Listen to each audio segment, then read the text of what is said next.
Thank you. Thank you all so much. Thank you so much. Please have a seat. Thank you, and thank you so much to President Schuler.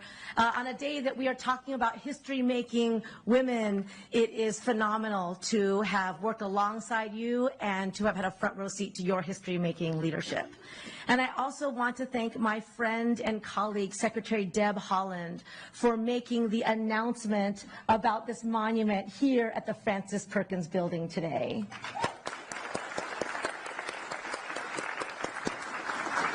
So this is no ordinary day at the Department of Labor, not only because we honor Frances Perkins, by all accounts, the most consequential labor secretary our country has ever seen, but this day is really special because we are also doing something else.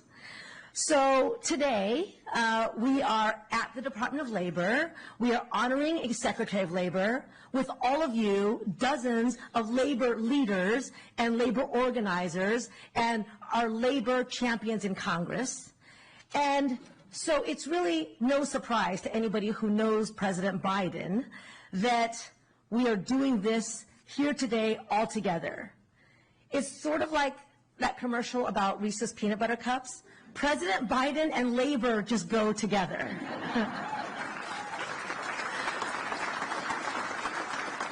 Now, Mr. President, you have made history time and time again with your commitment to working people. And while you are here to honor one of my predecessors, we're here to induct you into the Labor Hall of Honor.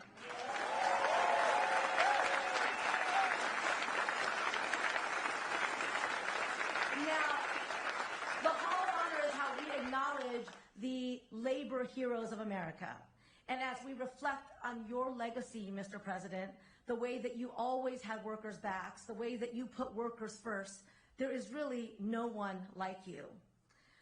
My fellow cabinet members know this, but in the Oval Office across from your desk, you hung a portrait of Franklin D. Roosevelt, of course, the president that named Frances Perkins labor secretary.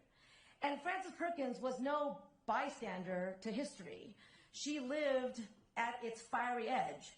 She witnessed the Triangle Shirtwaist Factory fire in 1911, a horror that took 146 garment workers' lives, mostly immigrant women and girls. And it was there, in the ashes of that tragedy, that she made the decision to devote her life to justice for workers. And it's a reminder that how we use our power matters. Now, President Biden promised to be the most pro-worker, pro-union president this country has ever seen. And he has gotten up each day and delivered on that promise.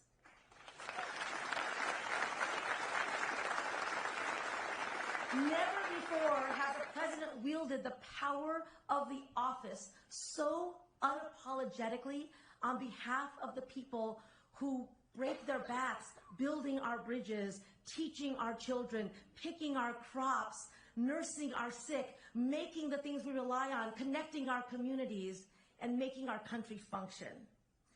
And never before has a president so thoroughly dismantled the rusty machinery of trickle-down economics.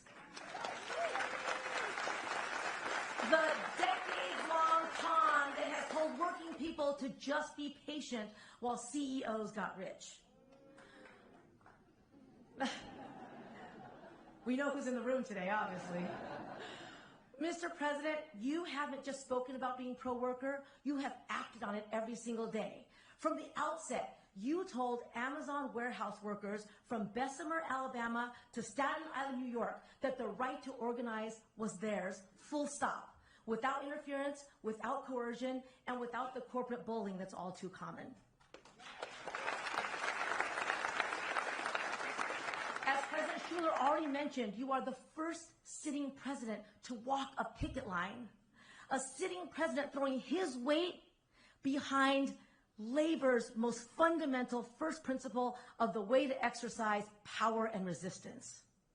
You have protected workers' wages and benefits and made it clear that federal dollars are not blank checks, that under your watch, unprecedented federal investments in infrastructure, manufacturing, clean energy, and our environment don't just repair roads and replace pipes and build factories, but build lives by creating good jobs that sustain families and communities. This is not empty rhetoric or fleeting gestures. These actions are seismic. When you said unions make America strong, it mattered. And today, unions are more popular than they have been in my lifetime, maybe even in yours, Mr. President. Since you came to office, union election petitions have doubled, and 400,000 workers have joined a union for the first time. Pensions that were on the brink of collapse have been salvaged, allowing workers to retire with security and dignity, the security and dignity that they earned. Under your leadership, worker fatalities and injuries are down, and employers who hire children to do dangerous jobs know, not on your watch.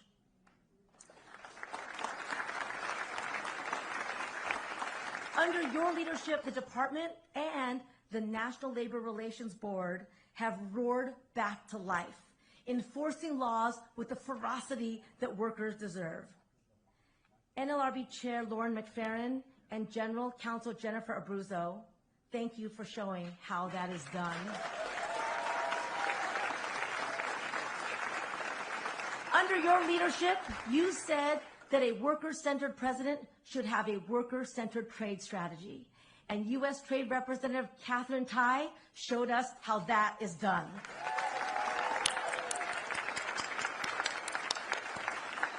You've said again and again, collective bargaining works. And on your behalf, I have been at the bargaining table more times than several of my predecessors combined. We've set a new standard, not just for the number of collective bargaining agreements that we've helped achieve, but the nature of our engagement. We come to the table not to pressure parties to come to an agreement, but to achieve outcomes that value workers for what they are worth. When dock workers on the East Coast and the West Coast were negotiating their contracts, a lot of people said, invoke Taft-Hartley, the way your predecessors have done in the past. In fact, when companies said to me, just use Taft-Hartley, this president did it, I would look them in the eye and say, do you know who my boss is?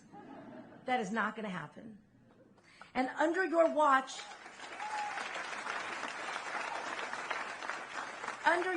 workers from auto workers to airline flight attendants, from hospitality to healthcare, from actors and writers to machinists to longshoremen have won record contracts. And those gains, most of them are locked in for the next 4 years or more.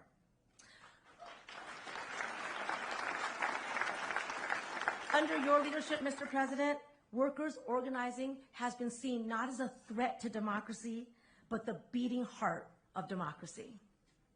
So, thank you, Mr. President, for your courage, for your clarity, and your unwavering commitment to the simple but revolutionary idea that workers deserve their fair share. Thank you for nominating me 2 years ago to be your Secretary of Labor, and for entrusting me and the people who work in the Francis Perkins building with the profound responsibility to help you deliver on your promise to the working people across this country, that you saw them, you heard them, and you were going to fight for them. Only under your leadership would the things that we've accomplished even be possible or imaginable. And the story of that generational impact has still yet to be fully told. To me, the Hall of Honor is about making sure that those who have shaped our country's labor history are forever enshrined for all to see and to learn about. I have inducted working people, farm workers, garment workers, LGBTQ workers, into the Hall of Honor. Those workers have changed the course of history.